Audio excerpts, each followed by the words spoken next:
కూడా నా ప్రత్యేక వందనాలు తెలియజేస్తూ ఉన్నాను.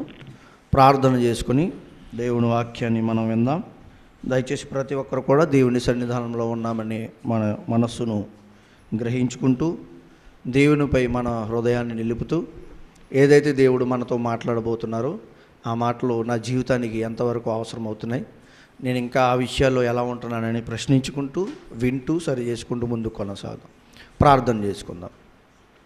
ప్రేమగల తండ్రి, కృపగల నాయన, మహోన్నతుడా, విశ్వాసము కలిగిన వారిని తృప్తిపరిచే దేవుడవు, నీ వాక్యం ద్వారా అనేక మందిని విశ్వాసులుగాను నీ పిల్లలుగాను ఈ లోకంలో జీవిస్తూ ఉండగా తండ్రి నా పిల్లలు అని చెప్పుకోవడానికి ఒక మార్గాన్ని తండ్రి మా అందరికీ ఇచ్చి క్రీస్తు ద్వారా ప్రతి మనిషిని నీ చెంతకు చేరాలనే గొప్ప ఆలోచనతో ప్రణాళికతో అనేక విషయాలు తండ్రి నీ యొక్క గ్రంథమందు వివరించి రాయించి ఉంచారు నాయన. వాటిని మేము పరిశీలిస్తుండగా మా హృదయాలకు ఆలోచనకరంగాను మా హృదయాలను తండ్రి మీ ఉద్దేశాలను తెలుసుకునే మంచి తండ్రి నేర్పరితనంగాను మాకు నేర్పించమని, అలాగే నాయన వచ్చిన ప్రతి ఒక్కరూ ఆలోచన కలిగి వినే భాగ్యాన్ని దయచేయండి. ఏమాత్రమో మమ్మల్ని మీ వాక్యం వినేటప్పుడు ఎలాంటి విషయాలు మా హృదయాల్లో రాకుండా మీరే సహాయం దయచేసి నడిపించి మరింతగా మేము బలపడడానికి సహాయం దయచేయమని యేసుక్రీస్తు వారి పేట ఇచ్చిన ప్రార్థన బ్రతిమాలకు వేడుకొచ్చున్నాము తండ్రి, ఆమేన్. ప్రియ దేవుని సంఘబిడ్డలారా,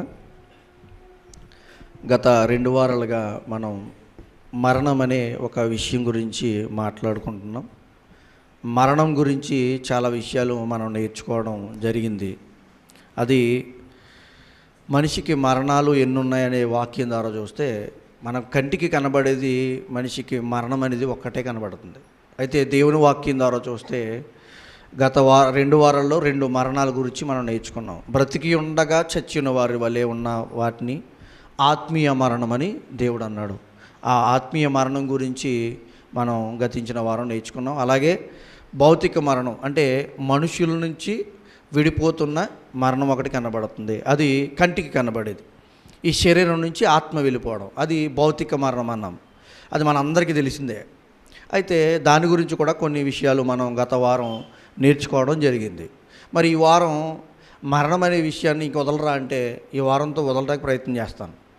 ఎందుకంటే దేవుడు ఏది చెప్పినా ఏది వివరణ లేకుండా చెప్పడం, ఏదో కొంచెం చెప్పి వదిలేసి వెళ్ళిపోయే స్థితి కాదు. బైబిల్ని ఆలోచిస్తే మన జీవితానికి, ఆత్మీయ సంబంధమైన ఈ జీవితానికి ఎన్ని విషయాలు అవసరమో ప్రతి విషయాన్ని కూడా అంత కూలంకషంగా చెప్పాడు.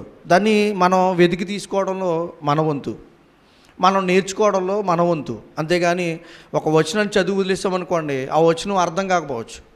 దాన్ని అర్థం చేసుకోవడానికి, దాని వివరణలోకి వెళ్ళడానికి చాలా విషయాలు మనకి దేవుడు తెలియజేయడానికి ఇష్టపడుతున్నాడు. అదే దేవుని సన్నిధానం ద్వారా, దేవుని వాక్యం ద్వారా, ఇలా ప్రసంగాల ద్వారా దేవుడు తెలియజేస్తున్నాడు.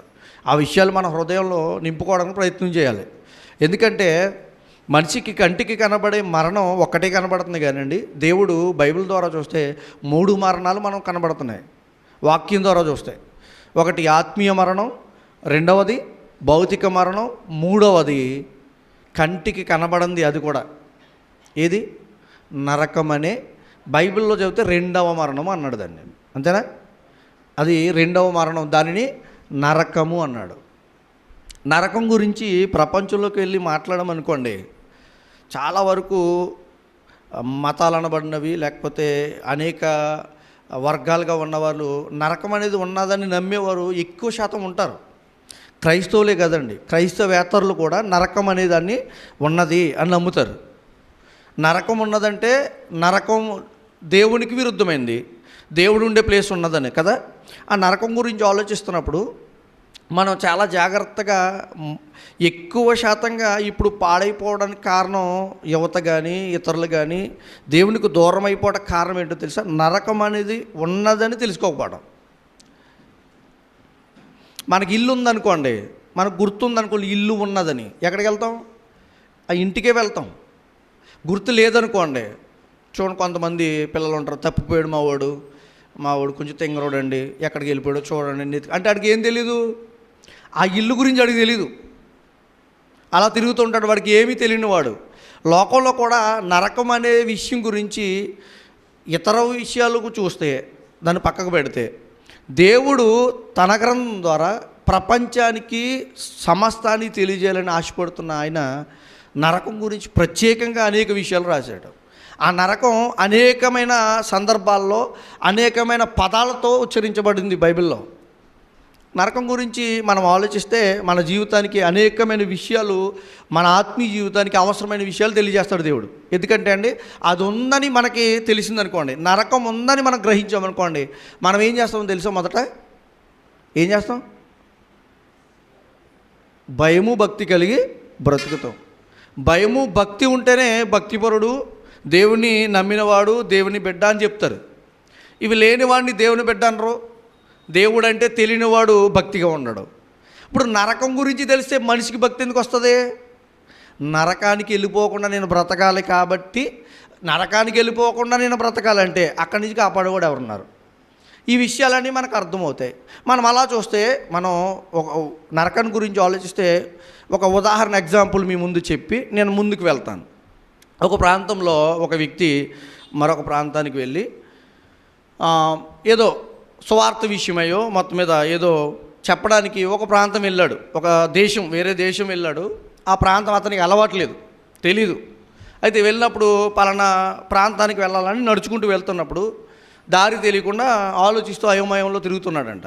ఈలోగా ఒక వ్యక్తి, ఒక యవనస్తుడు చదువుకుంటున్న బిడ్డ వచ్చి, నేను చెప్తానండి నాకు తెలిసి ఆ దారి అన్నాడంట. తీసుకుని వెళ్తున్నాడు. నడుచుకుంటూ వెళ్తుంటే మధ్యలో ఇద్దరు మాట్లాడుతున్నారు, సంభాషిస్తున్నారు. వెళ్తున్నప్పుడు ఆ పెద్ద వ్యక్తి ఆ యవనస్తుని అడుగుతున్నాడు, నీకు నీ ఆత్మీయ స్థితిని ప్రశ్నిస్తున్నాడు. నువ్వు ఎలా బ్రతుకుతున్నావు ఏంటంటే, నేను నా ఇష్టానుసారంగా బ్రతుకుతున్నాను, నా జీవితం అంటే నాకు చాలా ఇష్టము, నా జీవితాన్ని నేను ప్రేమిస్తున్నాను అని చెప్తున్నాడంట. అలాంటప్పుడు ప్రశ్నిస్తున్నప్పుడు ఇతను చెప్తూ ఉన్నప్పుడు వస్తున్న మాటల్లో నరకం అనే ఒక పదం వచ్చింది. హెల్, ఇంగ్లీష్లో ఏమంటారు? హెల్. నరకం అనే దాని గురించి ఒక మాట వచ్చినప్పుడు నరకాన్ని అసలు నేను నమ్మను అన్నాడంట. ఎందుకంటే నాకు అది ఇష్టం కాదు అన్నాడంట. జాగ్రత్త వినండి అందరూ, పిల్లల్ని పక్క పెట్టండి. నరకం అనేది నాకు ఇష్టం కాదు, దాన్ని నేను నమ్మను అన్నాడు.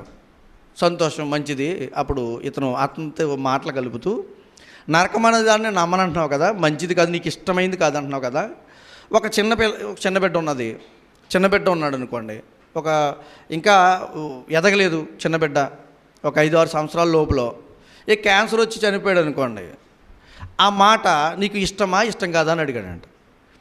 ఒక చిన్న బిడ్డ క్యాన్సర్ వచ్చి చనిపోయాడు, ఈ మాట నీకు ఇష్టమా అని అడిగాడంట. అది ఇష్టం కాదు అన్నాడంట. మరి నరకం అనేది కూడా అలా ఇష్టం కానిదే మనిషికి. ఎందుకు ఇష్టం కాదంటే అది భయానకమైనదని నీకు తెలుసు కాబట్టి. ఇప్పుడు కరోనా వచ్చింది, నీకు ఇష్టమా? కానీ బ్రతికమా? చెప్పండి. కరోనా అనేది ఇష్టం లేదు మనకి. కరోనా ఆ వ్యాధి అనేది మనకి ఇష్టం కాదు. లేకపోతే ఒక మరణం అనేది మనకి ఇష్టం కాదు చెప్పాలంటే. కానీ జరుగుతుందా? జరగాల్సిందే. అలాగే నరకం కూడా ఆ వ్యక్తి చెబుతూ, నరకం కూడా అలాంటిదే, నీకు ఇష్టమైన కాకపోయినప్పటికీ అది ఉంది, దాన్ని నమ్మాల్సిందంటే. అప్పుడు ఈ యొక్క ఎగ్జాంపుల్ బట్టి ఆ యవనస్తుడు అనుకున్నాడు. తర్వాత అన్నాడంట, సరేండి నేను ఆలోచిస్తాను. అంటే మనిషి ఆలోచించాలి. దేని గురించి? నరకం గురించి. ఏంటండి నరకం గురించి మనం ఆలోచించడం ఎందుకు? మనం వెళ్ళం కదా అనుకోవచ్చు. క్రైస్తవులు ముఖ్యంగా నేర్చుకోవాల్సింది ఏంటో తెలుసా? దేవుడు అంటే భక్తి ఎంత ఉండాలో ఇలాంటి విషయాల్లో కూడా మనం అవగాహన అంత ఉండాలి. ఎందుకంటే మనం అక్కడికి వెళ్ళకూడదని తెలియాలి. బోర్డు పెడతారు మన రోడ్డు మీద వెళ్తున్నప్పుడు. నేను బోర్డు చూడడం వెళ్ళిపోతాను అనుకోండి. కొన్ని ప్రాంతాల్లో మనకు తెలియని ఊరు వెళ్ళినప్పుడు అక్కడ ఇంటూ మార్కు ఉంటుంది, ఎదురు రోడ్డు లేదని. వెళ్ళిపోయామనుకోండి, ఎక్కడ పడతాం? గోతులోనో లేకపోతే మెట్ట మీదో లేకపోతే యాక్సిడెంట్ అవుతుంది. నాకు అవసరం లేదంటే ఇది కూడా అలాంటిదే. నరకం అనేది ఒక బోర్డే మనకి. ఎక్కడ బోర్డు? మరణానికి వెళ్ళిపోతున్నప్పుడు మధ్యలో ఒక బోర్డు కనబడ్డది, నరకం అని. అంటే దాని వివరణ ఏంటి అర్థం చేసుకోవాలి మనం. అక్కడికి వెళ్ళకుండా ఉండాలంటే ఏం చేయాలో ఇక్కడ తెలుసుకోవాలి. దాని గురించి చాలా విషయాలు బైబిల్ గ్రంథం ద్వారా దేవుడు మనకు తెలియజేస్తున్నాడు. నరకం గురించి చాలా పర్యాయ పదాలు ఉన్నాయండి. ఈ రెండవ మరణం గురించి మనం ఆలోచిస్తే నిత్య నరకము అన్నాడు దేవుడు. నిత్య నరకము చాలా చాలా పేర్లతో పిలువబడింది. ఒకసారి ఒక పేరుని చూద్దాం. రోమిలికి రాసిన పత్రిక 9వ అధ్యాయము. ఎన్ని మాటలతో దేవుడు చెప్పాలని ఆశపడుతున్న ఈ మాటలో ఎందుకు ఇన్ని వివరణలు ఇస్తున్నాడో, ఇన్ని పదాలతో ఉచ్చరిస్తున్నాడు అంటే దానికి ప్రాముఖ్యత ఉంది.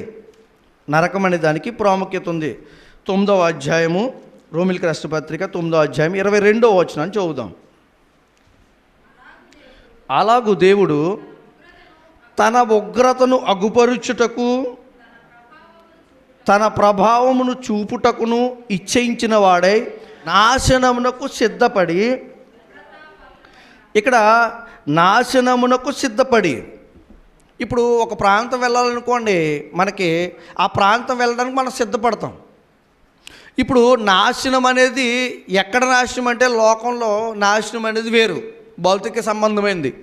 అది ఈ శరీరం నాశనం అయిపోయి ఉండొచ్చు, లేకపోతే మన కుటుంబం నాశనం అయి ఉండొచ్చు, లేకపోతే ఇల్లు, లేకపోతే ప్రాంతము, పొలాలు, ఇవి నాశనాలు వేరు.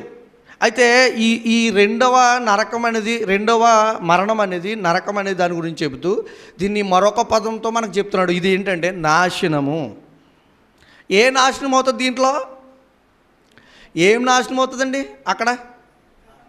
చెప్పండి. నాశనం అంటే మన పర్యాయ భాషలో, మనం మాట్లాడుకున్న భాషలో నాశనం అయిపోయిందంటే అర్థం ఏంటంటే పాడైపోయింది, ఇంకా దాన్ని తీసుకోలేము, ఇంకా చేయలేము అనే దాన్ని నాశనం అంటాం. మరి దేవుడు ఇక్కడ రెండవ మరణం అనే నరకం గురించి మాట్లాడుతూ నాశనము అని అక్కడ మాట్లాడాడు కదా. ఆ నాశనం ఏంటో తెలుసా? ఈ ఆత్మ కుళ్ళిపోయి పాడైపోయి నాశనం అయిపోయేది కాదు. నాశనం అని ఈ పదానికి అర్థం ఏంటంటే పాడైపోయేదని కాదు, బాధపడేది అని. ఎంతకాలం?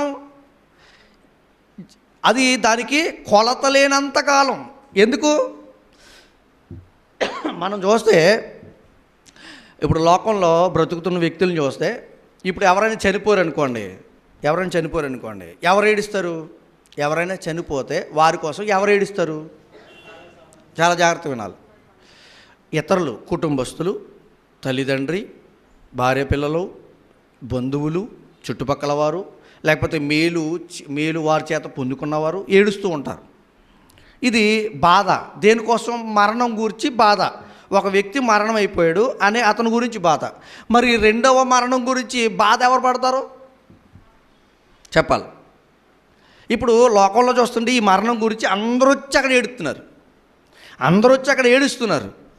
అయితే ఈ రెండవ మరణం గురించి ఎవరో వచ్చి ఇక్కడ ఏడరు. ఎవరైతే బాధపడబడుతున్నారో, ఎవరైతే చనిపోయారో వాళ్ళే బాధపడతారు. అదే నాశనం. దాని గురించి వివరిస్తూ దేవుడు చెప్తున్నాడు మనకి, ఇది నాశనం. అంతేకాదు ఇది ఉగ్రత కూడా అంటాడు. చూడండి, తెస్సలోనికీయులకు రాసిన పత్రిక 1వ అధ్యాయము, తెస్సలోనికీయులకు రాసిన పత్రిక 1వ అధ్యాయము 9వ వచనం చదువుదాం.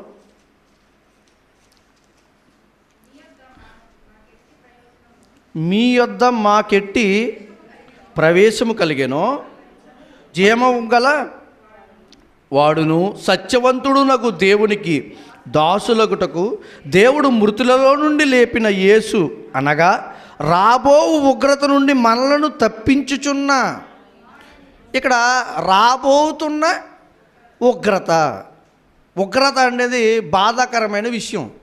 ఉగ్రుడైపోర్రా బాబు చాలా అని అంటారు. అంటే కొట్టేశాడు, బాధ పెట్టాడు, లేకపోతే నాశనం చేశాడు. ఈ పదాలకి మనం ఒక్కొక్కసారి చాలా ఉగ్రుడురా అంటుంటారు. దాని అవసరం, ఆ పదం యొక్క అర్థం ఏంటంటే ఉగ్రత అనేది బాధపరచబడేది అంటే ఎవరికో బాధపరచబడితే లోకంలో దాని గురించి మనం తెలుసుకుంటాం. ఈ ఉగ్రత అనేది ఎవరైతే తప్పు చేశారో, ఎవరైతే దేవునికి ఇష్టంగా బ్రతకలేదో, ఎవరైతే దేవునికి దూరంగా బ్రతకారో వాళ్ళ మీదే పడేది. ఇది ఈ ఉగ్రత రెండవ మరణం అంటున్నాడు. ఈ మరణమే నరకం అంటున్నాడు. చూడండి ఎన్ని పర్యాయ పదాలతో దేవుడు వివరిస్తూ ఉన్నాడో. మరొక మాట కూడా చూద్దాం మనం. రోమిలికి రాసిన పత్రిక, తెస్సలోనికీయులకు రాసిన మొదటి పత్రిక, రెండవ పత్రిక తీయండి. తెస్సలోనికీయులకు రాసిన రెండవ పత్రిక 9వ వచనం కూడా మళ్ళీ చదువుదాం.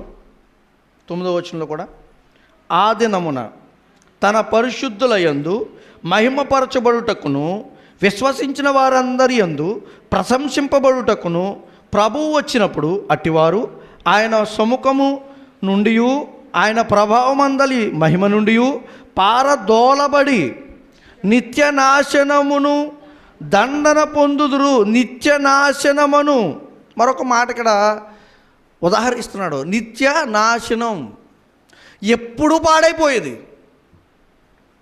ఇప్పుడు లోకంలో ఉన్న ఈ ఈ ఈ వస్త్రమో, లేకపోతే ఒక ఫోనో, లేకపోతే ఇదో, లేకపోతే ఈ గోడో, ఏదైనా నిత్య నాశనం అవదు, నాశనం అవుతుంది. అర్థమవుతుందా? నాశనం అయ్యి మళ్ళీ కూడా మట్టిలో కలుస్తుంది. ఒకవేళ తర్వాత దీంట్లో గోడలో ఉన్న ఆ రాళ్ళు కానీ ఇటుకలు కానీ మళ్ళీ చేసుకోవచ్చు, నిత్యనాశనం అవ్వవు. అర్థమవుతుందా? మళ్ళీ రీసైక్లింగ్ కూడా కొన్ని అవుతాయి, కొన్ని అవ్వకపోవచ్చేమో, కొన్ని అవుతాయి. కానీ దేవుడు చెప్తున్నాడు, నిత్య నాశనంలో ఈ ఆత్మ బాధపడే కాలము కొంచెము ఉండదు. కొంచెము ఉండదంటే అర్థం, కాలానికి మనం ప్రశ్నించుకోవడానికి కాలం ఎంతవరకు అనుకోవడానికి దానికి దారి లేదు. అందుకే కొంతమంది ఒక కొత్త సిద్ధాంతాన్ని తీసుకొచ్చారు. 11 నుంచి 13 శతాబ్దాల మధ్య క్రైస్తవ కొంతమంది పండితులు అప్పట్లో వాళ్ళ కొత్త సిద్ధాంతాన్ని తీసుకొచ్చారంట. ఏంటంటే వాళ్ళు యుద్ధాలు చేయడానికి, లేకపోతే వాళ్ళు నమ్మిన సిద్ధాంతాన్ని అనేక మందికి బాగా ప్రచురం చేయడానికి డబ్బులు అవసరం కదా. దాని నిమిత్తం ఏం చేశారు తెలుసు, వాళ్ళు ఆ సంఘంలో ఎవరైతే ఉన్నారో వాళ్ళ పితరులు చచ్చిపోతారు కదా, వాళ్ళు దేవుడిని నమ్మలేదు, చనిపోయారు. పోనీ దేవుడిని నమ్మకుండా రక్షణ పొందకుండా చనిపోయారు. వాళ్ళు పర్గిటోరీ అనే కొత్త ఒక ప్రాంతంలో ఉంటారు. మనం ఎప్పుడైతే వాళ్ళ నిమిత్తం ఇక్కడ డబ్బు ఖర్చు పెడతామో, వాళ్ళ నిమిత్తం ఇక్కడ పనులు చేస్తామో, చనిపోయిన వాళ్ళ నిమిత్తం మనం దాన ధర్మాలు చేస్తామో, వాళ్ళు పరలోకానికి లేకపోతే స్వర్గానికి వెళ్తారు అని చెప్పే ఒక కొత్త బోధన తీసుకొచ్చారు. ఎందుకంటే డబ్బులు దండుకునే పని. అంటే ఒక వ్యక్తి చనిపోయిన తర్వాత ఈ లోకంలో జీవించి తన ఇష్టానుసారంగా ఉండొచ్చు, దేవునికి ఇష్టానుసారంగా ఉండొచ్చు. చనిపోయిన తర్వాత ఆ వ్యక్తి నిమిత్తం ఈ లోకంలో ఏం చేస్తే అతనికి తెలుస్తుందా, అతనికి పొందుకుంటాడా అంటే బైబిల్ ప్రకారం ఏమాత్రం సంబంధం లేదు. కానీ ఇలాంటి బోధలు ఎందుకు వచ్చినాయో తెలుసా? ఎందుకంటే కొంతమంది తమ చెప్పుకునే వాటిని గెలిపించుకోవడం. ఈరోజు కూడా అనేక బోధలు అలాగే ఉన్నాయి ప్రపంచంలో, ఈ రోజుకి కూడా. అంటే వాళ్ళ చెప్పే సిద్ధాంతాన్ని కానీ వారు చెప్తున్న విషయాల్ని కానీ బయటికి బాగా ప్రచురింపచేయాలి. ఇప్పుడు ఏమవసరం, బాగా అనేక మందికి చెప్పాలనుకోండి, ఏమవసరం, అనేక మంది వ్యక్తులకు అవసరం ఉంది. ఆ వ్యక్తులకు చెప్పడానికి డబ్బు అవసరం, ఆ వ్యక్తుల్ని పంపడానికి డబ్బులు అవసరం. మరి వీళ్ళందరూ డబ్బులు ఇచ్చారనుకోండి, ఏం చెప్తాం, ఈ సిద్ధాంతం చెప్తాం. లేదంటే వాళ్ళ మత సిద్ధాంతపరమైన విషయాలు ప్రబోధించడానికి, యుద్ధాలు చేయడానికి గెలాలి, దానికోసం వాళ్ళు ఉపయోగించడం జరిగిందంట. ఇలాంటి కొత్త బోధలు ఎప్పుడెప్పుడో స్టార్ట్ అయిపోయినాయండి. మొదటి శతాబ్దంలోనే అన్యకరమైన దేవునికి వ్యతిరేకమైన బోధలు ప్రయాణం చేయడం జరిగినాయి. కానీ మనం ఇప్పటికీ కూడా సత్యం ఎప్పుడు సత్యంలోనే ఉంటుంది. అందుకే నరకం గురించి దేవుడు చెబుతూ ఈ విషయాలన్నీ మీరు ఏమంటున్నాడంటే మీకు గ్రహించడానికి తెలియజేస్తున్నాడు దేవుడు. ఇదిగో ఇలాంటి పరిస్థితులు ఉన్నాయి లోకంలో, ఇలాంటి వాటిని మీరు ఎదుర్కొంటూ వెళ్తున్నారు. కానీ మీ ప్రయాణం ముగించబోయే పరిస్థితి ఉంది. ఆ ముగింపు ఆగిపోయేది కాదు. ఈ రెండవ మరణం అనేది బైబిల్ ప్రకారంగా చూస్తే మూడవ మరణం అయి ఉండొచ్చు. మనం నేర్చుకున్న ప్రకారంగా అయితే ఈ నరకం అనేది ఆగిపోయేది కాదు. ప్రతి మనిషి, ప్రతి భక్తుడు, ప్రతి వ్యక్తి ఏమంటే చాలామంది లోకంలో దానికోసం ఒక ప్రత్యేకమైన అవగాహన కలిగి ఉన్నారు, కానీ భయపట్లే. చాలామంది అదే నరకం ఉందా చూపించు అని అంటారేమో కదా, ఇలా అయిపోయారు కదండి. ఒక ఆయన అందుకే చెంప మీద దెబ్బ కొట్టి తగిలిందా, దెబ్బ చూపించు అన్నాడు కదా. ఇలాంటివి జరుగుతుంటాయి కదా మన జీవితాల్లో. అక్కడక్కడ దెబ్బ ఎలా చూపిస్తానయ్యా, తగిలింది నాకంటే, ఎలా ఉంది, రుచి చెప్పు, వాసన చెప్పు అంటే చెప్పగలదురా? అలాంటిదే దైవత్వం విషయంలో దేవుని గురించి దేవుడు చెప్తున్న సంగతులు కూడా మనిషికి అగోచరం కాని విషయాలను తెలియజేస్తున్నాడు దేవుడు. ఉందయ్యా నరకం, అనేక పేర్లతో నేను మాట్లాడాను, క్రీస్తు ద్వారా మీకు తెలియజేశాను. చూడండి, మరొక మాట కూడా చూద్దాం. ఇంకా ఏమన్నాడో ఈ యొక్క నరకాన్ని చూస్తే మత్తయి సువార్త 23వ అధ్యాయము 15వ వచనం చదువుదాం. అయ్యో వేషధారులైన శాస్త్రులారా, పరిసయ్యులారా, మీ మతములో కలుపుకొనుటకు సముద్రమును భూమిని చుట్టి వచ్చెదరు. అతడు కలిసినప్పుడు అతని మీకంటే రెండంతలు నరకపాత్రునిగా.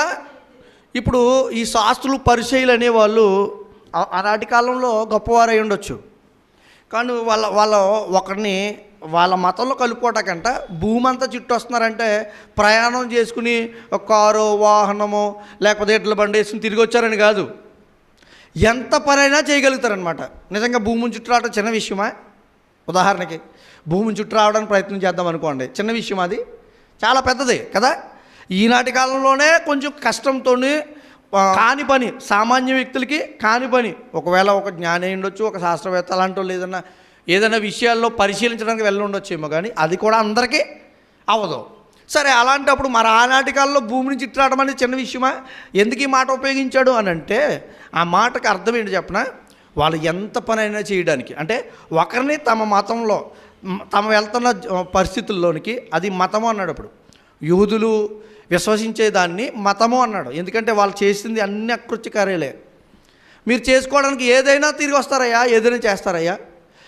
ఒకవేళ మీరు అలా చేస్తున్నారనుకోండి, ఏం చేస్తున్నట్టు? మీకంటే, చదవండి మళ్ళీ ఆ మాట, వాళ్ళని మీకంటే రెండంతలు నరకపాత్రునిగా చేస్తున్నారు. అంటే వాళ్ళు తీసుకెళ్తుంది ఎందుకనంటే, చేర్చుకుంటుంది ఎందుకంటే, చేర్చుకుని వాళ్ళ మతంలో పెట్టుకుని ఇలా చేస్తున్నారు కదా. వాళ్ళు చేసేదంతా నరకానికి నడిపించడానికి.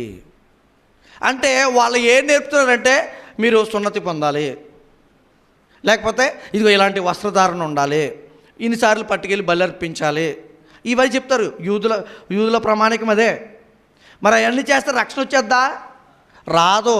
అది చెప్తున్నాడు ఇక్కడ పౌలు గారు. ఎందుకంటే వాళ్ళందరూ ఈ శరీర సంబంధమైన ఆజ్ఞలు పాటిస్తూ వెళ్ళారు. శరీర సంబంధమైన, అందుకనే ఒక యవనస్తుడు వచ్చి, అయ్యా నిన్ను ఫాలో అవ్వాలంటున్నాడంటే, నీకున్నదంతా వదిలిపెట్టురా అన్నాడు. ఏమన్నాడు అతను? వ్యసన పడితే వెళ్ళిపోయాడు. ఎందుకని? వదిలిపెట్టలేరు. ఏదో ఒకటి ఉంటుంది. అంటే ఎంత ధర్మశాస్త్రము అనుసరించి బ్రతికినా, ఎంత సత్యవంతుడిగా బ్రతుకుతున్నా అతనిలో లోపాలు ఉంటాయి. ఆ లోపాలు తీసుకునే రావాలి, కానీ మనిషి తీసుకోలేడు. ఎవరు తీయగలరో తెలుసా? యేసుక్రీస్తు వారు. అందుకే యేసుక్రీస్తు వారిని, మనల్ని నిత్య నరకం నుండి తప్పించడానికి యేసుక్రీస్తు వారు ఈ లోకానికి వచ్చి, మనం ఆ నరకానికి వెళ్ళిపోకుండా, ఆ బాధపడకుండా, ఆ విషయాలు తెలియజేయడానికి ఇన్ని గ్రంథంలో ఇన్ని విషయాలు చెప్పాడు దేవుడు. చూడండి, అందుకనే ఒక మాట మాట్లాడుతూ మారు మనసు గురించి మాట్లాడుతూ రోమీయులకు రాసిన పత్రిక, నరకానికి వెళ్లకుండా తప్పించాలని ఎంతో ప్రయత్నం అనేది ఉంది. రోమీయులకు రాసిన పత్రిక 2వ అధ్యాయము 4-5 వచనాలు చదువుదాం. మారు మనసు పొందుటకు, అంటే మారు మనసు దేనికోసం పొందడానికి ప్రేరేపించబడుతుంది? వ్యక్తులు చాలామంది మారు మనసు పొందానండి అంటుంటారు. దేనికి సంబంధించి మారు మనసు అంటే, బాహ్య సంబంధమైన మారు మనసు అనుకుంటున్నారేమో, ఆత్మ సంబంధమైన మారు మనసు కూడాను. ఎందుకంటే బాహ్య సంబంధమైన మారు మనసు కంటికి కనపడుతుంది, మార్పు అనేది కంటికి కనపడుతుంది. దేవుడు అడుగుతుంది ఆత్మ సంబంధమైన మార్పు. దాన్ని చెబుతూ చదవండి మళ్ళీ ఆ మాట. దేవుని అనుగ్రహము మారు మనసు పొందుటకు నిన్ను ప్రేరేపించుచున్నదని ఎరుగక, ఆయన అనుగ్రహ ఐశ్వర్యమును, సహనమును, దీర్ఘశాంతమును తృణీకరింతువా? ఎందుకు? ఈ నరకానికి వెళ్ళిపోవాల్సిన పరిస్థితి ఎందుకు నాకు? ఎందుకనే దేవుడు ముందుగానే చెప్తున్నాడు, ఇదిగో అయ్యా మారు మనసు ఉంది నీకోసం, నువ్వు పొందు, రక్షణ ఉంది నీకోసం. రక్షణ అనే వాడనబడే క్రీస్తు కనబడుతున్నాడు మీకోసం. ఆయన నమ్ము, రక్షణ పొందు, మార్పు చెందు.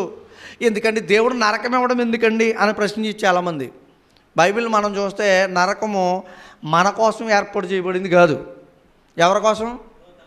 దూతలు, అంటే సాతాను వాని దూతల కోసం, సాతాను వాని అనుచరుల కోసం. నరకం ఎందుకు దేవుడు చేయాలండి అనుకోవచ్చు, నిజమే.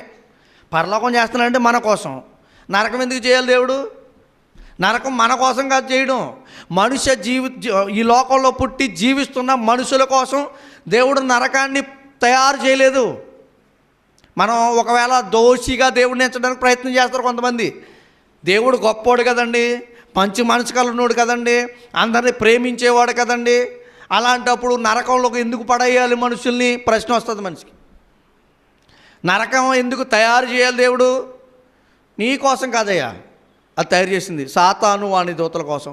మరి నువ్వేమంటున్నావంటే, నాకు ఇవన్నీ వద్దు, నేను అక్కడికే వెళ్తాను, నాకు ఏది ఇష్టం లేదు, నా మాట నేను అనుకున్నదే మాట, నేను చెప్పేదే కరెక్టు, నేను ఆలోచించిన ఆలోచనే మంచిది, నాకు ఎవరో అవసరం లేదు, నాకు ఏది అవసరం లేదు, నా ఇష్టానుసారంగా జీవిస్తాను, నా నాలుక మాట్లాడుతున్నట్టుగా మాట్లాడతాను, అది నా ఇష్టమని బ్రతుకుతారు. చూడండి, వాళ్ళకి ఎక్కడికి వెళ్ళిపోతున్నారని అర్థం చేసుకోవాలి మనం. ఎందుకంటే నీ ఇష్టం ఎవరి దగ్గర పనికిరాదు, దేవుని దగ్గర పనికిరాదు. నీ ఇష్టం నీ దగ్గర ఒక్కొక్కసారి నీ ఇష్ట ప్రకారం చేసిన పనులు కూడా నిన్ను ముంచేస్తాయి. ముంచవా, పాడు చేయవా? చాలామంది జీవితాల్లో ఎన్నో కనబడతాయి అలాంటివి. తెలిసి తెలియక చేసే పనులు, లేకపోతే తెలిసిన పనులు, చేసిన పనులు, వాటి వల్ల బాధపడే స్థితి తర్వాత రోజుల్లో మనకు కనబడుతూ ఉంటుంది. అంటే మనకి ఇష్టానుసారంగానే చేసాం, కానీ దానివల్ల ఏం పొందుతున్నాం?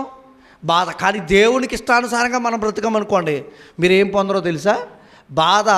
ఎక్కడో విషయం ఆలోచించండి, నరకానికి వెళ్ళను, అక్కడ విషయం గురించి ఆలోచించకండి. ఇక్కడ కూడా చూడండి, ఒక దైవభక్తి గల వ్యక్తిగా, స్త్రీగా బ్రతుకుతాం అనుకోండి, సంఘంలో, లోకంలో మనల్ని ఎలా చూస్తారో లోకం ఎలా చూస్తారో తెలుసా? అతనితో దెబ్బలాటెట్టొద్దండి, అతనితో కొట్లాడొద్దండి, అతనితో వాదించొద్దండి, అతను దేవుని బిడ్డండి. నేను చాలాసార్లు సందర్భాలు నేను విన్నాను ప్రత్యక్షంగా. ఇలాంటి విషయాలు, ఇలాంటి చెడు మాటలు అతని దగ్గర మాట్లాడొద్దండి, ఆయన దేవుని బిడ్డండి, ఆయన పాస్టర్ గారండి. ఎందుకని ఇలాంటి మాటలు వస్తున్నాయంటే, దేవుణ్ణి నమ్మిన వారికి, దేవుణ్ణి అనుసరించే వారికి ప్రత్యేక స్థానం లోకంలోనూ ఉంది, దేవుని దగ్గర అంతకంటే గొప్ప స్థానం ఉంది. అందుకే ఆ నరకానికి, ఈ లోకంలో తన ఇష్టానుసారంగా జీవించి నరకానికి వెళ్ళిపోవాలని దేవుడు ఇష్టపడలే. నీ కోసం నా కోసం చేయబడలేదు, కానీ ఈ లోకంలో దేవునికి వ్యతిరేకంగా బ్రతికి అక్కడికి వెళ్ళిపోవాలనుకుంటున్నాడు మనిషి. కానీ ఆ నరకం గురించి ఎన్నో విషయాలు దేవుడు మనకి ఈరోజు తెలియజేస్తున్నాడు వాక్యం ద్వారా. మరొక మాట కూడా చూద్దాం. అదే మత్తయి సువార్త 3వ అధ్యాయం 7వ వచనం తీయండి.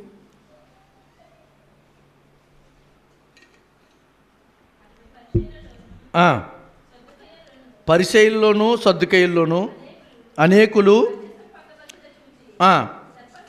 సర్ప సంతానమా, రాబో ఉగ్రతను.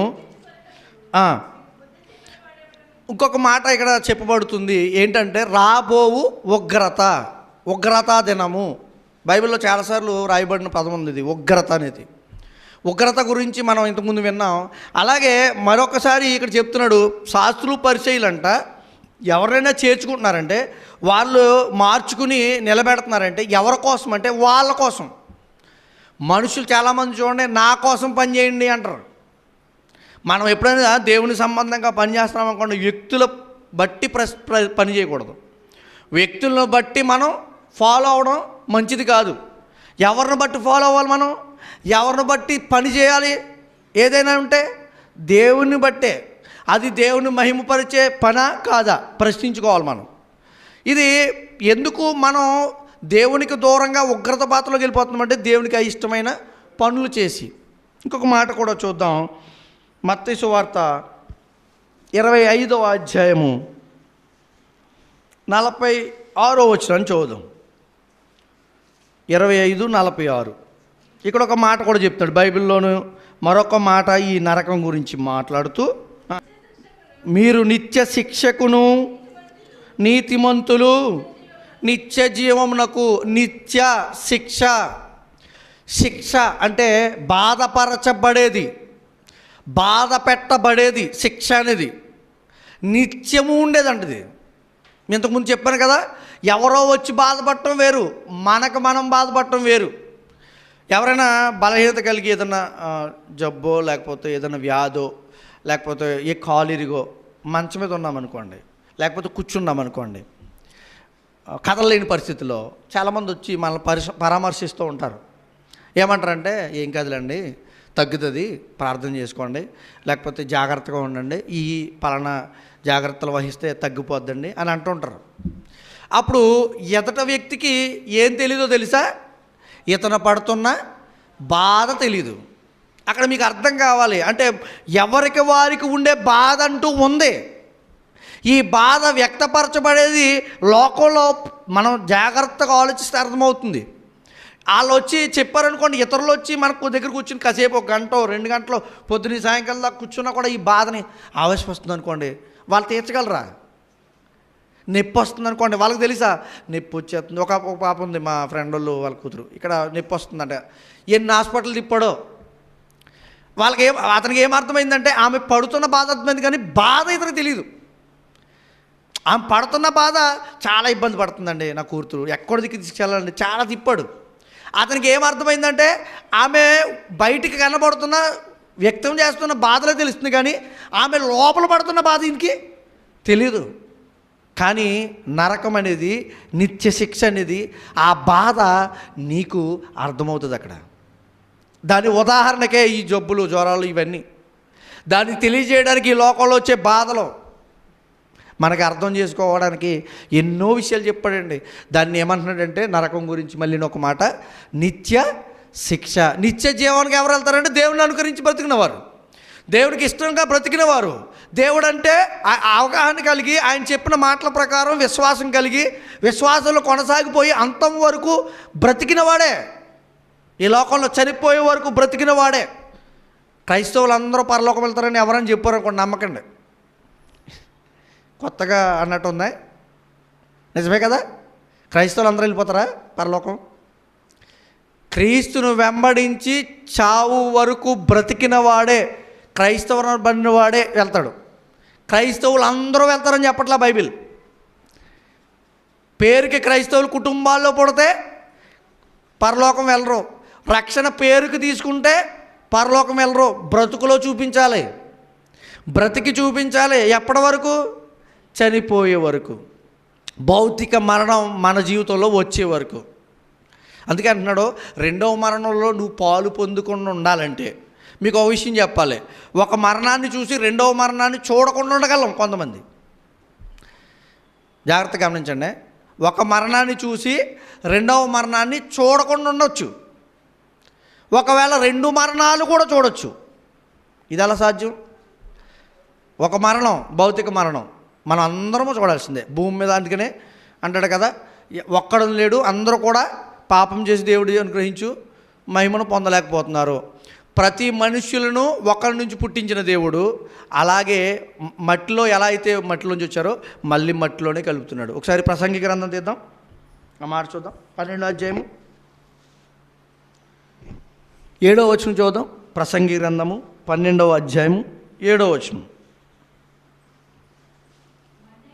మన్నైనది వెనుపటి వలనే మరలా మంటికి చేరును. ఒకప్పుడు మంటి నుంచి చేశాడు దేవుడు, ఒకప్పుడు నిన్ను మంటి నుంచి తయారు చేసి రూపు పెట్టాడు దేవుడు. మళ్ళీ ఎక్కడికి వెళ్ళిపోతున్నావు? చూడండి, ప్రపంచంలో చనిపోయే వాళ్ళందరూ ఎక్కడికి వెళ్తున్నారంటే అక్కడికే, మట్టిలోనికే. ఇంకా వేరే దారి లేదు. కానీ ఈ మరణం నుంచి తప్పించుకోకపోవచ్చేమో, కానీ రెండవ మరణం నుంచి తప్పించుకునే అవకాశం ఉంది. అది ఎక్కడో తెలుసా? అక్కడికి వెళ్ళిన తర్వాత ఆలోచిస్తామంటే కుదరదు. ఎక్కడ? రెండవ మరణానికి వెళ్ళిపోయే ముందు ఆలోచిస్తాను నేనంటే కుదరదు. ఇక్కడే తీర్మానం. ఏమండి, ఉద్యోగం ఇచ్చిన తర్వాత చదువుతానండి అనుకో, బాగుంటుందా? చదువు ఉద్యోగం వచ్చిన తర్వాత ఆ ఉద్యోగానికి సరిపడా చదువు అప్పుడు చదువుతానండి నాకు బాగుంటుందా? ముందు చదువుతానే ఉద్యోగం ఇస్తారు. ఇది నిజమేనా? అయ్యే పనేనా? చెప్పాలి. అయ్యే పనేనా? చదివిన తర్వాత ఉద్యోగం అవు పనా కాదా? చదివితేనే కదా ఉద్యోగం ఇచ్చేది. చదవకుండా ఎలా ఇస్తారండి? అలాగే నువ్వు జీవించకుండా పరలోకం ఎలా ఇస్తాడండి? నువ్వు బ్రతకకుండా నరకాన్ని ఎలా తప్పిస్తాడండి దేవుడు?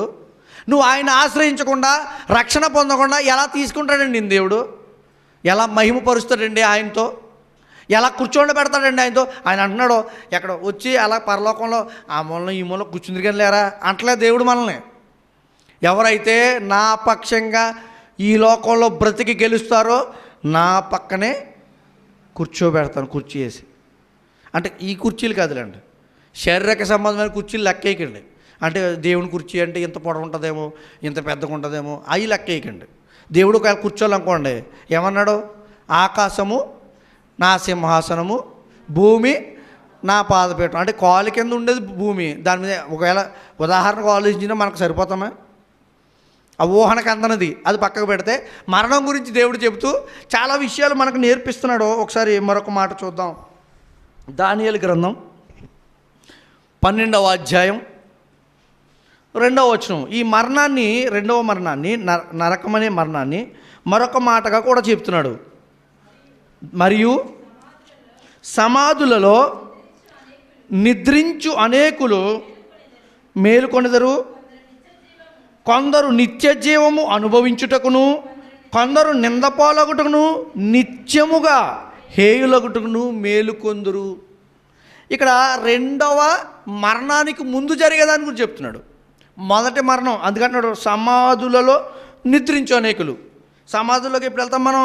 భూమి మీద ఈ శరీరం అనే గుడారాన్ని విడిచిన తర్వాత, అంతే కదా? ఆత్మ ఈ శరీరాన్ని ఆత్మ విడిచి వెళ్ళిపోయిన తర్వాత సమాధుల్లోకి వెళ్తాయి. ఇక్కడ సమాధుల్లో తిరిగి లేచిన వారి గురించి మాట్లాడుతున్నాడు. వాళ్ళు ఏమవుతారంట? నిద్రించి వారు అనేకులు మేలుకొంటారు. ఎప్పుడు? యేసుక్రీస్తు వారి రెండవ రాకల్లో చెప్పబడింది కదా ఇది. కొందరు నిందపాలగుటకును, కొందరు నిత్య జీవం అనుభవించుటకును, కొందరు నిందపాలు. ఆ నరకం అనే బాధని నింద అంటున్నాడు ఇక్కడ. నింద అంటే ఎవరికైనా ఇష్టమా చెప్పాలి? నింద అనేది మీకు ఒక విషయం జాగ్రత్తగా జ్ఞాపకం చేసుకోండి. ఈ లోకంలో నిందలు వస్తాయి. ఆ నింద అనేది చూడండి, ఆ మాట ఏంటి తెలుసా? తెలిసి తెలియకుండా అనేస్తారు, దాన్ని నింద అంటాం. ఎవరో చెప్పిన దాన్ని బట్టి అంటారు, అది నింద అంటాం. అంటే వీళ్ళు స్వయంగా దాన్ని చూడరు, చూడకపోయినా మాట అంటారు, దాన్ని నింద అంటాం. కానీ దేవుడిచ్చే ఇక్కడ ఈ శిక్ష ఎలాంటిదో తెలుసా? ఈ నింద ఎలాంటిదో తెలుసా? ఆయన తెలుసా ఆయనకి నువ్వేం చేసావు ఈ లోకంలో. అది ఆ నింద నిన్ను మీద మోపి నిన్ను బాధభరితమైన స్థితిలోనికి వదిలేస్తాడు దేవుడు.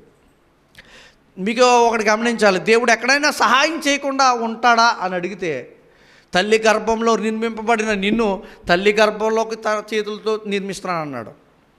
లోకంలోకి వచ్చినా, ఎదుగుతున్నప్పుడు, బాలుగా ఉన్నప్పుడు, చిన్నగా యవనస్తులు వచ్చినా నీకు సహాయం చేస్తున్నాను అన్నాడు. వృద్ధాప్యంలోకి వచ్చిన వారిని కూడా సహాయం చేస్తున్నాను అన్నాడు దేవుడు. అంటే ప్రతి జీవితం మనిషిలో ప్రతి ఒక్కరికి సహాయకుడిగా కనబడతానన్నాడు. అంతెందుకు, చనిపోయిన తర్వాత కూడా తిరిగి లేపడానికి ఆయనకు అధికారం ఉంది, లేపుతాడు. కానీ ఒక్క చోట మాత్రమే దేవుడు ఉండడు. ఎక్కడ? నరకంలో. ప్రశ్నించుకోండి మన జీవితంలో. ఎందుకంటే దేవుడు లేని ప్రాంతం వెళ్తే ఎలా ఉంటుందో. ఉదాహరణకి మన తల్లిదండ్రులు ఉన్నారనుకోండి, మన తల్లిదండ్రులు మనం బ్రతుకుతున్నాం, తల్లిదండ్రులు లేరు, ఎవరు లేరు, బంధువులు లేరు, ఒక కొత్త ప్రాంతానికి వెళ్తున్నాం. ఎలా ఉంటుందో తెలుసు? ఫస్ట్లో ఉదాహరణకి గల్ఫ్ దేశం వెళ్ళిన కొత్తలో ఎలా ఉంటుందంటే, ఎవరు అలవాటు లేరనుకోండి, ఎప్పుడైతే వెళ్ళిపోదాం, ఇంటికి వెళ్ళిపోతాను నేను ఉన్నాను. చూడండి, చాలామంది భయపడిపోతారు ఆ టైంలో. ఎప్పుడు ఇంటికి వెళ్ళిపోతాను, నేను ఉన్నాను ఇక్కడ బాబు, నేను ఈ బాధని భరించలేకపోతున్నాను. మన కుటుంబాల్లో కొన్ని సందర్భాల్లో మాట్లాడుతుంటాం మనం, నరకంలో ఉన్నట్టు ఉంటున్నాను రా బాబు ఇక్కడ. నిజంగా నరకం అది. అంటే ఈ బాధనే నువ్వు నరకమని భావిస్తున్నావు కదా, మరి ఆ నరకం ఎలా ఉంటుంది? అంటే ఈ శారీరకంగా కనబడుతున్న ఈ వీటినే నరకంగా నువ్వు ఎంచుతున్నావు కదా, మరి దేవుడు చెప్తున్న నరకం ఇంకెంత గొప్పది, ఇంకెంత బాధపరిచేది. అక్కడికి వెళ్ళిపోదాం అనుకుంటున్నావే. చాలామంది చూడండి, పర్లేదు నరకమని వెళ్ళిపోతాను అంటే ఎంత సున్నితంగా మాట్లాడేస్తున్నామో. పర్వాలేదు నరకమని వెళ్ళిపోతున్నాం. మరి ఇక్కడ పడుతున్న బాధ ఇది నరకమంట. మనిషి భూమి మీద పడుతున్న బాధ నరకం అంటున్నాడు. నరకం అనే దాన్నేమో సులువుగా ఎంచుకుంటున్నాడు.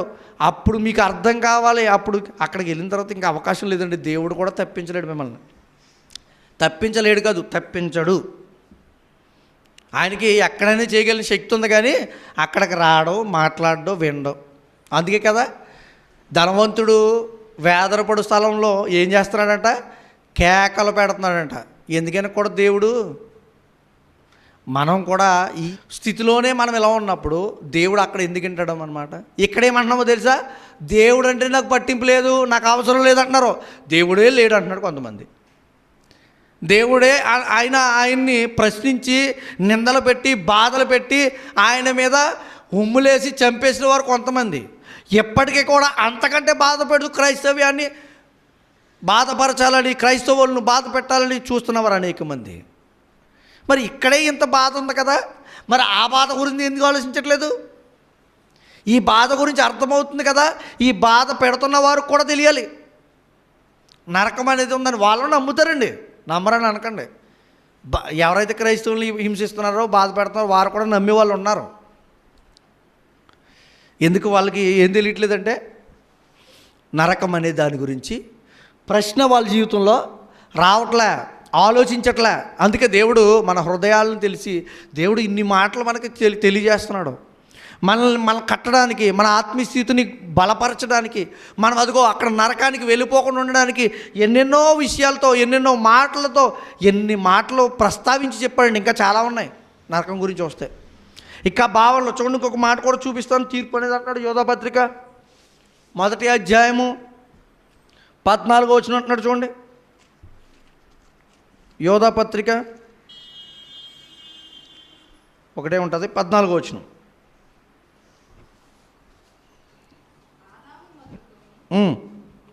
క్షమించండి, 4వ వచనం.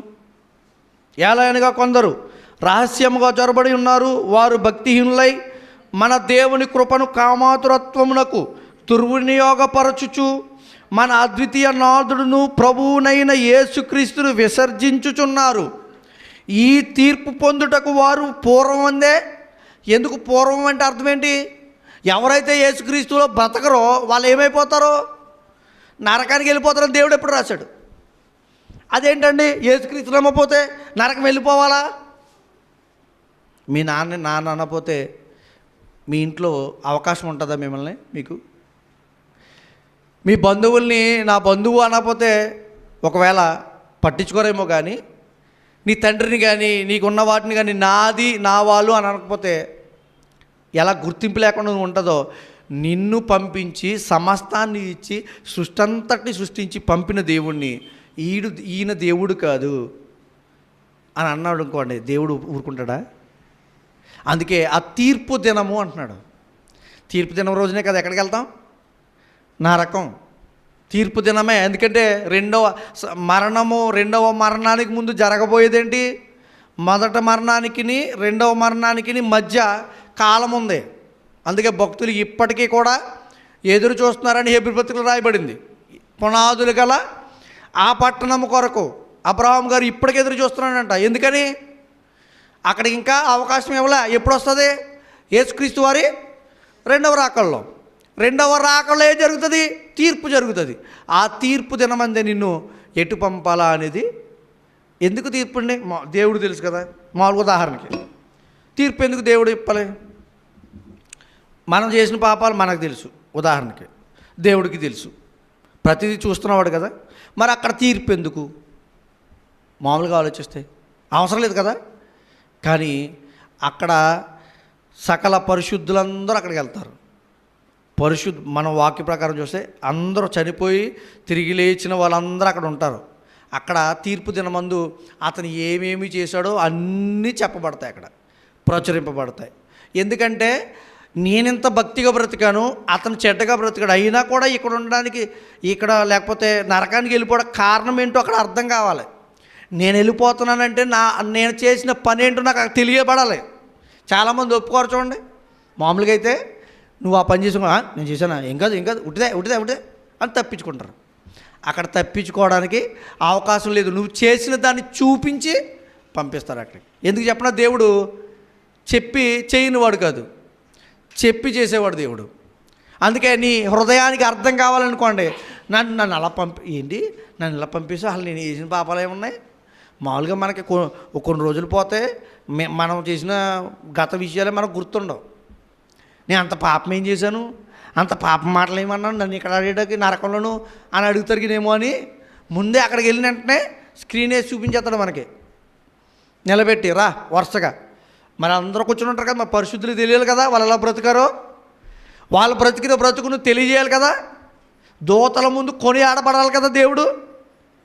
అక్కడ జరిగిన తీర్పు తర్వాత మనకి ఎవరైతే దేవుడంటే ఇష్టం లేకుండా, దేవుడంటే తెలియకుండా, దేవుడంటే నమ్మకుండా, దేవుణ్ణి నిందించి బాధ పెట్టి దేవుని నమ్మి భక్తుల్ని బాధ పెడుతూ బ్రతుకుతున్నారో వాళ్ళ విషయంలో దేవుడు అక్కడ తీర్పు తీర్చబోతున్నాడు. అందుకే దాని ఉగ్రత దినము అన్నాడు కూడా, నిత్య నాశనం అన్నాడు, నాశనము అన్నాడు, ఇంకా ఏమేమి పేర్లు పిలిచాడు.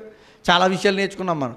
నరకం అనే దానిని, రెండవ మరణం అనే దాని గురించి చాలా విషయాలు దేవుడు తన గ్రంథం ద్వారా మనకి ఈరోజు వివరిస్తూ ఉన్నాడు.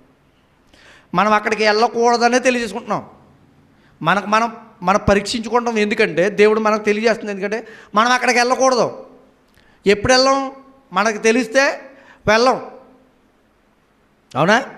తెలియలేదనుకోండి, మాకేం తెలుసండి, ఒకవేళ రేపు పొద్దున అక్కడికి వెళ్ళి నాకు తెలియదని అంటాక మీకు ప్రశ్న లేదు.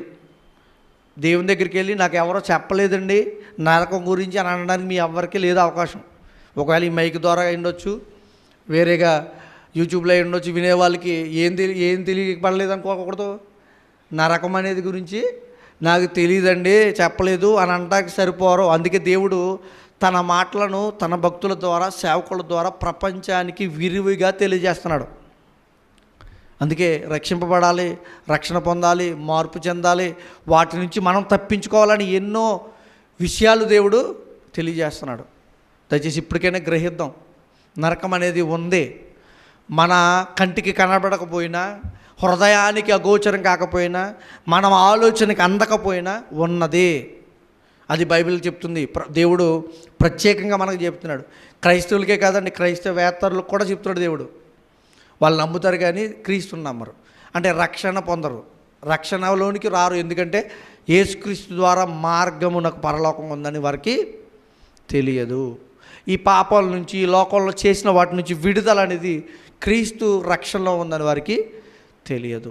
మనం తెలుసుకున్నవారుగా బలపడుతూ బాధ్యతాయుతంగా మన జీవితాన్ని జీవిస్తూ, నరకం అనే రెండవ మరణము బైబిల్ ద్వారా చెప్పబడుతున్న మూడవ మరణానికి మనం వెళ్ళిపోకుండా ఉండాలని మీకు తెలియజేసుకుంటూ ఈ నా మాటలు ముగిస్తూ చిన్న ప్రార్థన చేసుకుందాం.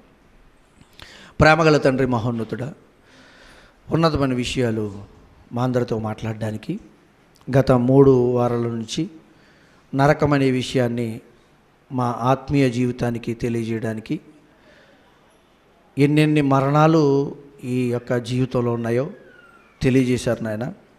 మొదటగా ఆత్మీయ మరణం నుంచి తప్పింపబడే వారుగా, ఈ యొక్క శరీర మరణం అనే దానికి తప్పింపబడలేని వారు నాయన. ఎవరైనా మరణించాల్సిందే, అది నీ తీర్పు, నీ యొక్క ఆజ్ఞనైనా. అలా తండ్రి, రెండవ మరణంలో జారిపోకుండా రెండవ మరణాన్ని నుంచి తప్పించగలిగే నీ వాక్యం ద్వారా నరకం నుంచి రక్షింపబడేటట్లుగా మీ మాటలు వినపడుతుండగా మేము రక్షణ పొంది, బాప్తీసు పొంది, ఇంకా అనేక మందిని రక్షించడానికి మా ఆత్మీయ జీవితాన్ని సరిదిద్దుకుని మరింతగా మీలో బలపడడానికి సహాయం దయచేయమని తండ్రి, అనేక సంగతులతో మమ్మల్ని హెచ్చరిస్తూ ఉన్నారు, మార్పు దయచేస్తున్నారు, అనేక విషయాలు మాకు నేర్పిస్తున్నారు. అందుని బట్టి మీకు స్తోత్రాలనైనా బలపరచండి. వినని పిల్లల హృదయాల్లో ఈ వాక్యాన్ని భద్రపరిచి బలపరిచి ఫలింపజేయమని ప్రార్థిస్తూ తండ్రి, మీరే మాతో ఉండి నడిపించమని సమస్తము మీ పాదపద్మలుగా అర్పించుకుంటూ యేసుక్రీస్తు వారి పేరట ప్రతిమాలకు వేడుకొంచు అడిగినవన్నీ పొందుకున్నాం నమ్మి కృతజ్ఞాస్తులు చెల్లించుకుంటున్నాం మా ప్రియ పరలోకపు తండ్రి. Amen, amen. అందరికీ వందనాలు.